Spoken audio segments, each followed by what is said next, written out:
Hello, story enthusiasts. My name is Doreen Vanderstoop, and I am so pleased to be providing another story for the initiative Around the World in 40 Tales to celebrate Storytelling Alberta's 40th anniversary. Today's story is from Tibet, and it's called The Jug on the Rock. But before I dive in, I would like to acknowledge that Storytelling Alberta operates on the traditional territories of the Indigenous signatories to Treaties 4, 6, 7, 8, and 10. We also walk in the footsteps of the Métis Nation of Alberta and the Métis settlements. This is The Jug on the Rock. Long ago, in a village in Tibet, there lived a dara seller. Now, dara is creamy, delicious yogurt milk. Every day, the dara seller would make his dara in a great big jug. And then he would carry it through the town.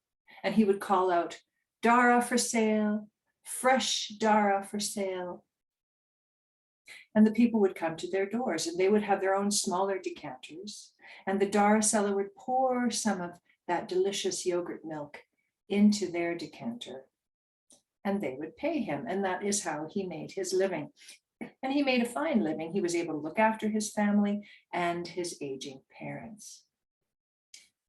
Now, he went and did this every day. And as he often did, he would find himself on the edge of town at lunchtime.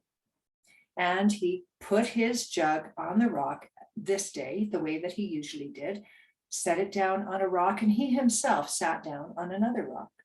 And he sat and watched that beautiful pastoral scene before him. There were goats gambling through the field, and there were goat herders. And he would take out his momo dumplings that his wife made for him, and he would enjoy them. Now, this particular day, one of the goat herders called over to the dara seller, "Tashidele," which means hello in Tibetan. And, well, the dara seller called back just as enthusiastically, "Tashidele." But one of the goats had wandered over to where the jug stood, and it was startled by the dara seller's voice. And so he kicked up his heels and kicked the jug right off the rock. It smashed on the ground, and all of that beautiful, delicious dara went running away in rivulets through the grass. The dara seller jumped off his rock, and he said, "Look what your goat has done. It has ruined my jug. Now I cannot deliver my dara to all my customers. You must buy me a new jug." He said all this to the nearest goat herder. Well, the goat herder said, "I cannot be responsible for what my goat does. You should not have placed your jug in such a precarious location." Well, the two men argued about this for the better part of the afternoon, but they could come to no resolution for their dispute. So the two men decided the only thing to do was to bring their dispute to the monk. And that is how justice was dispensed in those days. The monk would sit outside the temple in the town square, and he would hear the cases of those who came to see him. And so the two men presented themselves to the monk at the temple, and each of them explained their point of view.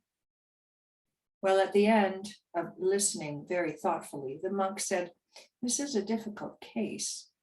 I can see how the goat herder would have to sell his goats in order to buy a jug, and then he couldn't make his living.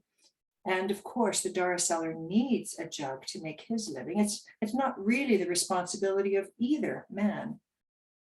In fact, it is the responsibility of the rock and the goat. They are the guilty parties. They shall be brought here to the town square, and I will try them." Well, the two men looked at each other in surprise, but of course, they were not going to doubt the judgment of the monk. And so they went and made this happen. Well, the goat came easily enough to the town square, but it took 20 men to drag that rock all the way from where it sat to in front of the temple. As this was all happening, word of this strange case spread throughout the countryside, throughout the village and the surrounding area. And everyone decided to drop what they were doing and come and see the strange case that the monk was hearing. Soon the whole town square was full of people from the village and the countryside. And they were all talking amongst themselves about how strange this was. And they were snickering behind their hands. Finally, someone said, "This is ridiculous." And others repeated that. And that is when the monk stood up and he looked at the whole crowd that was assembled. And he said, "You doubt the judgment of a monk? Well, do you think I will not try this rock and this goat? Well, you have all done a bad turn, and you must all pay a fine. You must all pay 1 gyatso." Well, all the people in the crowd looked at one another. 1 gyatso was not very much. In fact, it was worth less than one of our pennies, and we don't even have pennies anymore. So the monk carried a basket around to each of the people gathered in the square, and everyone pulled a gyatso out of their pocket, for everyone had one, and dropped it in the basket.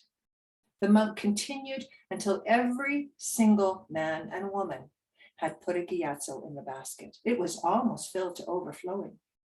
And then he carried that basket over to the Dara seller and gave it to him.